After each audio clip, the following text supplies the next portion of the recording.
जुम्मा साल में 52 बार आता है, होली साल में एक बार आती है। तो मुस्लिम समुदाय के लोगों को यदि किसी को लगता है भाई आपको होली के रंग से आपका धर्म भ्रष्ट हो जाएगा या जो भी है, तो वो उस दिन ना निकले, घर से ना निकले। और यदि निकले तो उसका इतना बड़ा दिल होना चाहिए, वो दिल होना चाहिए कि भाई सब एक जैसे हैं, रंग तो रंग है। दोस्तों, अभी दिखाई गई इस पूरी क्लिप में क्या कहीं भी इस पुलिस अधिकारी ने ये कहा कि मुस्लिम समाज के लोग जुम्मे की नमाज के लिए बाहर नहीं निकल सकते? अरफा बीबी को इस पूरे वाक्य में ऐसी कौन सी बात हिंदू डोमिनेंस या Muslim treated as second class citizens लगी कि उन्होंने इतने से वाक्य पर ऐसा झूठ फैलाते हुए डरा हुआ मुसलमान वाला अपना मनपसंद राग छेड़ दिया? पर अरफा जी को इससे क्या लेना देना? उनकी स्टैंडर्ड प्रैक्टिस है ये कि विक्टिम कार्ड निकाल कर दिखाओ तो बाकी के सारे कार्ड चलते रहेंगे।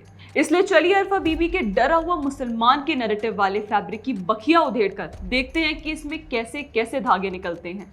पर पहले हम आपको एक दिलचस्प तस्वीर दिखाते हैं। स्क्रीन पे नजर आ रही ये तस्वीर उस समय की है जब उत्तर प्रदेश में सपा का राज्य था और ललितपुर जिले के हनुमान मंदिर में खड़े इस पुलिस अधिकारी ने मंदिर की घंटियां केवल इसलिए पकड़ रखी हैं ताकि उसकी आवाज से पास के मस्जिद में चल रही नमाज में कोई बाधा ना पड़े। उस समय उत्तर प्रदेश का पुलिस अधिकारी जब अखिलेश यादव की सपा सरकार की तुष्टीकरण की राजनीति का समर्थन करता था, तब अरफा खानम, मोहम्मद जुबैर और राना अयूब वाला लेफ्ट लिबरल इकोसिस्टम मुंह पर टेप चिपका कर बैठ जाता था। हाँ, जिनके मुंह पर लगे सारे टेप उतर गए हैं जब योगी आदित्यनाथ की सरकार में उत्तर प्रदेश के पुलिस अधिकारी तुष्टीकरण को हवा ना देकर धार्मिक समानता की बात कर रहे हैं। आज इस लेफ्ट लिबरल गैंग की छाती पर मानो सांप, बिच्छू, अजगर वगैरह लौट रहे हैं। तभी तो देखिए कि कैसे रेडिकल इस्लामिस्ट अरफा खानम जी झूठ लिखकर ट्वीट करती हैं कि संभल के पुलिस अधिकारी ने मुसलमानों को होली के दौरान रंगों से आपत्ति होने पर घर के अंदर रहने का सुझाव दिया है, जिसका उद्देश्य व्यवस्था बनाए रखना नहीं है, यह हिंदू डोमिनेंस स्थापित करने का एक जानबूझकर किया गया प्रयास है। उनके जैसे अधिकारियों का उद्देश्य मुसलमानों को वश में करना और उनके साथ सेकंड क्लास सिटीजन जैसा व्यवहार करना है।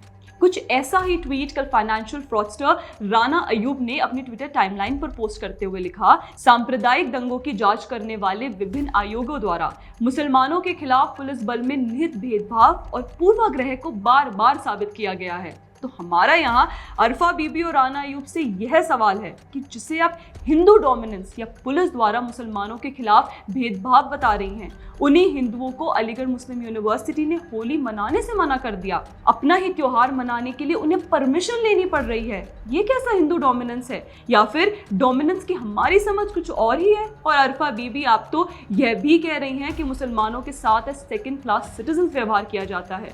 क्या कभी किसी मुसलमान को कॉलेज कैंपस में नमाज पढ़ने या इफ्तार पार्टी करने के लिए रोका गया है, जो आप ये झूठा प्रोपेगेंडा फैला रही हैं? दोस्तों, चलिए आपको वापस वो क्लिप दिखाते हैं।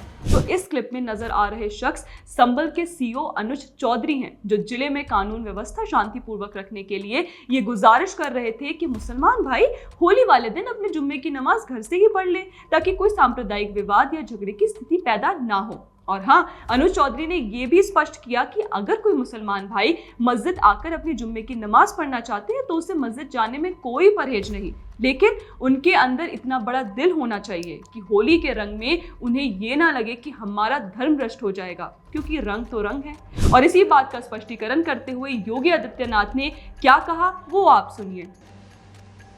2 बजे तक होली खेलने दो, 2 बजे के बाद आप जुमे की नमाज पढ़ना। और बहुत सारे मुस्लिम धर्मगुरुओं ने भी इसके बारे में इस प्रकार के पहले से उन्होंने आह्वान भी किया, अपील भी करती है कि हम लोग इसको मानेंगे। तो देखा आप लोगों ने कि स्पष्ट शब्दों में यहाँ यूपी के मुख्यमंत्री खुद बोल रहे हैं कि 2 बजे तक हिंदू भाई बहन होली खेल लें, उसके बाद मुसलमान भाई अपने जुम्मे की नमाज पढ़ सकते हैं। और जब इस बात पर मुस्लिम धर्मगुरुओं ने भी सहमति दे दी है, तो ये समझ नहीं आता कि जब संभल के लोगों को इस निर्णय से कोई दिक्कत नहीं है, तो अमेरिका में बैठे या लेफ्ट लिबरल गैंग के लोग गुमराह कर देने वाले और सांप्रदायिक दंगे फैला देने वाले नैरेटिव क्यों चलाना चाहते हैं?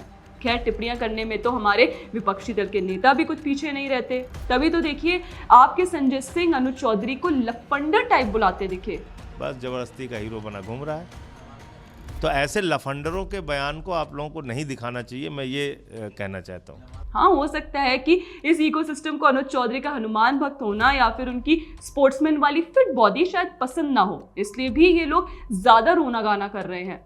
चलिए, जब उत्तर प्रदेश के पुलिसकर्मियों की यहाँ बात चल ही रही है तो आप लोगों को 2012 का एक किस्सा सुनाती हूँ, जब दिल्ली की जामा मस्जिद के शाही इमाम सैयद इमाम बुखारी ने मथुरा और प्रतापगढ़ के गांव में हुई सांप्रदायिक हिंसा को लेकर कांग्रेस पर इन्हीं ताकतों के साथ मिलकर राज्य में हिंसा भड़काने का आरोप लगाया था।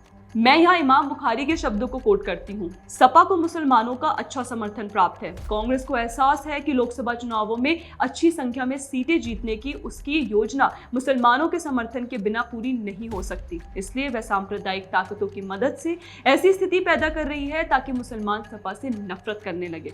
इमाम ने उस समय के उत्तर प्रदेश के स्थानीय प्रशासन और पुलिस की भूमिका की निंदा भी की थी। आप खुद ही समझिए कि कैसे विपक्षी नेता उस समय भी तुष्टीकरण की राजनीति खेल रहे थे और अब उन्होंने अरफा, राना और जुबैर जैसे लोग इस प्रोपेगेंडा को फैलाने के लिए रख लिए हैं। दोस्तों, इसी बात से आप लोगों को ये भी याद दिला दूं कि पिछले साल नवंबर में जब संभल में सर्वे के समय वहां पत्थरबाजों ने लोकल पुलिस अधिकारियों पर हमला किया, तब इसी इकोसिस्टम ने विक्टिम कार्ड खेलकर फिर से डरा हुआ मुसलमान वाला प्रोपेगेंडा खेला था। हालांकि हमने अपने एक पुराने वीडियो में भी आपको बताया था कि कैसे क्रॉप्ड अप वीडियो दिखाकर प्रोपेगेंडा करने के लिए कुछ तथाकथित पत्रकारों से लेकर विपक्षी नेता तक एकजुट हो गए थे। लेकिन ये लोग जितना झूठा नैरेटिव फैलाएंगे, हम इनकी दुगनी तेजी से इनका पर्दाफाश करते रहेंगे। अगर आपको हमारा कंटेंट पसंद आया हो तो हमें लाइक, शेयर एंड सब्सक्राइब जरूर करें। जय हिंद।